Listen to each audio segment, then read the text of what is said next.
Para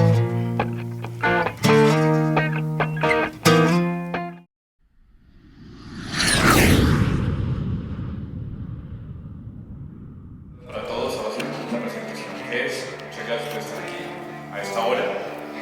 Agradezco a toda la mesa directiva de Numer por la invitación. Como siempre es un placer estar aquí en este país. Edgar, muchísimas gracias también por la invitación. Me quiero hablar hoy de la comparación entre el láser de Holmio y el láser de fibra de Tulio, que es uno de los nuevos actores del mercado actualmente que llega a revolucionar lo que teníamos previamente. La idea es ver si podemos dilucidar cuál es el mejor láser para la cirugía minipercutánea.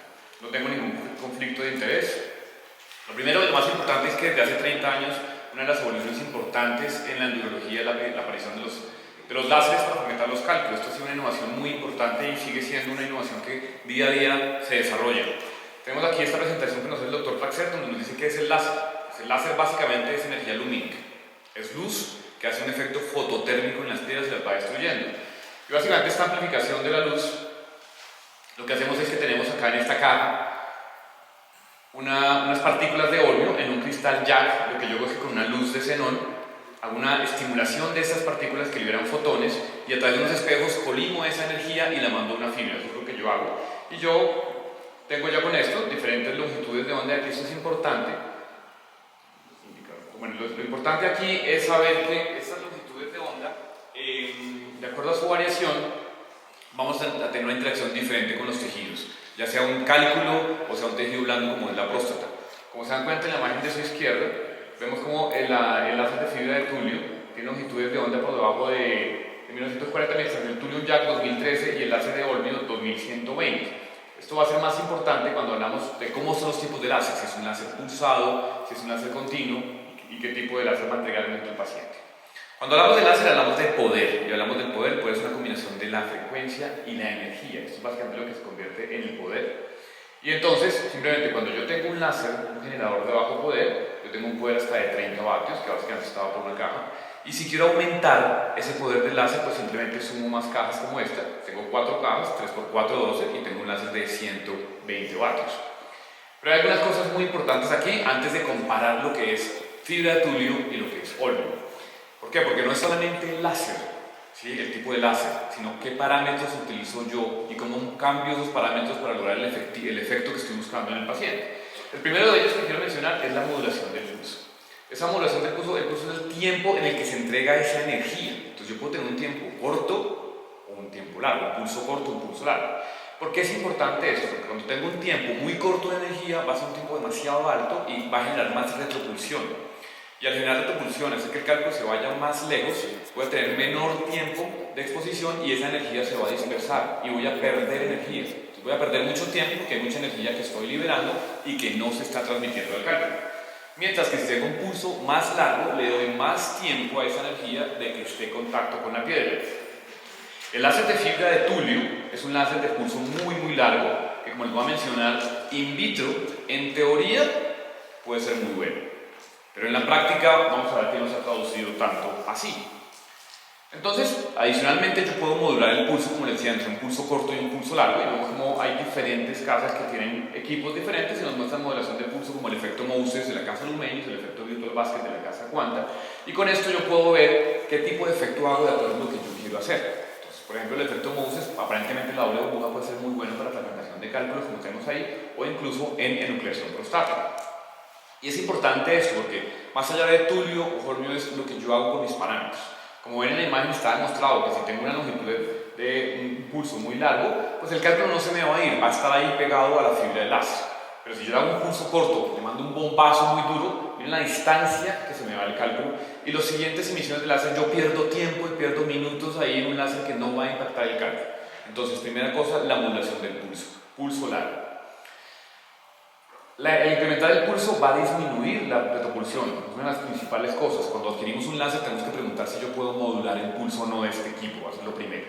El segundo concepto importante que quiero que conozcan es el Power Peak. Y el Peak Power lo que hace es que es la máxima, la intensidad máxima que tengo durante la fase inicial del láser pulsado, el disparo inicial. Entonces, como se dan cuenta acá en estas imágenes, en verde tenemos el pulso corto de Holmio que es altísimo. Después viene el pulso largo de Holmio que está en rojo, el Moses que hace la doble línea, la doble curva, Y la fibra de tulio, como tiene un peak power mucho más bajo. Entonces esto va a generar menor impacto sobre la piel. Si yo idealmente quiero trabajar esto, pues tengo pulso largo y un menor peak power, mayor ablación. Entonces, en principio diría, bueno, qué bueno, el tulio, la fibra de tulio, cumple con estas condiciones, podría llegar a ser mejor. Y en este estudio que hicimos, es un artículo que publicamos hace 2 años con el grupo en la universidad, donde revisamos básicamente los fundamentos de la litotripsia. Es un estudio que está en esta revista, en el International Journal of Cirugía Innovadora. Es un estudio que trae acceso abierto. Otra de las cosas importantes, no solamente están estos parámetros del pulso, el tamaño de la fibra. La gente dice, si tengo una fibra más grande, tengo mayor exposición sobre la piel. Pues no es cierto, porque se me va a dispersar más la energía. Entre más pequeña sea la fibra, mejor va a ser la dispersión y la entrega de energía sobre la piel. Uno diría, bueno, con tulio tengo fibras de 50 nanómetros, puede ser muy bueno. Vamos a ver si eso es así. Otra cosa importante que vemos acá en nuestro medio, está demostrado que si yo tengo un daño en la punta de las fibras, esta energía se va a dispersar y va a disminuir la eficiencia hasta un 75%. Entonces, si yo trabajo una fibra como esta de la imagen D, pues realmente no estoy siendo tan eficiente comparado con una fibra como esta recién cortada. Ojo con esto, porque así tenga tulio o tenga holmio, si no hago las cosas bien, voy a perder eficiencia, me voy a demorar mucho tiempo y no voy a tener el resultado esperado. Adicionalmente, ¿qué más hago yo? Lo decía muy bien el doctor López, estaba al mediodía, después del mediodía. Cuando hago la planeación, yo veo cómo es el cálculo. No todos los cálculos son iguales. Hay cálculos que tienen una coraza muy dura y un centro blando. Y al revés, hay cálculos con un centro muy duro y una coraza muy blanda. Entonces yo empiezo a pintar el cálculo. Lo que yo busco inicialmente es obtener polvo. Eso es lo que quiero inicialmente. Después tendré que modificar los parámetros de acuerdo a si tengo más fragmentos y a la dureza de los fragmentos. Entonces lo que nos dice el doctor Cruciani es que esa pelea de decir hago pulverización o hago fermentación, pues depende del caso. Me acuerdo que había algunos congresos en donde ponían a un panelista a hablar de pulverización y a otro a hablar de fragmentación. Finalmente todos tenemos que hacer en algún momento dado las dos técnicas durante el procedimiento. Fundamental esto, igual que lo decía el doctor Paul cuando hago la planeación para una percutánea, aquí es exactamente igual. Porque de acuerdo al cálculo yo tengo que planear con qué voy a arrancar y no tener el equipo en los mismos parámetros siempre. Las cirugías, cada una y cada cálculo es distinto y de acuerdo a eso yo planeo lo que voy a hacer. Lo primero es por la tomografía determinar la localización, la densidad, qué tan duro es ese centro del cálculo y la periferia cómo está y la necesidad de un procedimiento adicional. ¿Qué otra cosa hago yo para cambiar los parámetros? Si yo trabajo un cálculo en el uréter, como le digo yo a mis residentes, yo tengo que cambiar los parámetros porque es diferente trabajar un cálculo en el uréter a un cálculo en un cáliz. Yo el cáliz puedo tener pequeñas microlesiones del cáliz, pero si yo tengo muchas lesiones del uréter, puedo tener un problema serio con el uréter, puede ser una estenosis ureteral o una abulsión ureteral. Entonces, trabajo los parámetros. Segundo, el primer momento hago un contacto. Parece que es un láser de contacto. ¿Para qué? Para romper el cálculo, para hacer fragmentos lo más pequeños posible, la mayor pulverización. Y de pronto, en fases siguientes, hago una litotripsia de no contacto para pulverizar fragmentos y hacer que puedan pasar por el uréter finalmente. Entonces puedo hacer el dosing, que es esta pintada que hago yo del cálculo, que lo hago con baja energía, con muy alta frecuencia y pulsos largos. El secreto son los pulsos largos, que puede ser de contacto o no contacto. Tengo la fragmentación, que ya la hago con una energía mucho más alta, es diferente cuando yo estoy trabajando con un cáliz y puedo poner un pulso un poco más corto para que el cálculo va a estar en el cáliz, no se me va a estar perdiendo porque me va a estar rebotando en el cáliz. Y finalmente hago la técnica popcorn, que lo que hace es que trabajo a muy alta frecuencia con un pulso bajo. Entonces yo diría, bueno, perfecto, tengo un tulio que me va a ofrecer una frecuencia altísima hasta 2000 joules con un pulso muy largo. Realmente esto sí funciona, ya les voy a mostrar. La evidencia con el tulio, qué bueno que haya un láser nuevo. Esto es competencia, eso es más tecnología, esto es disposición de equipos.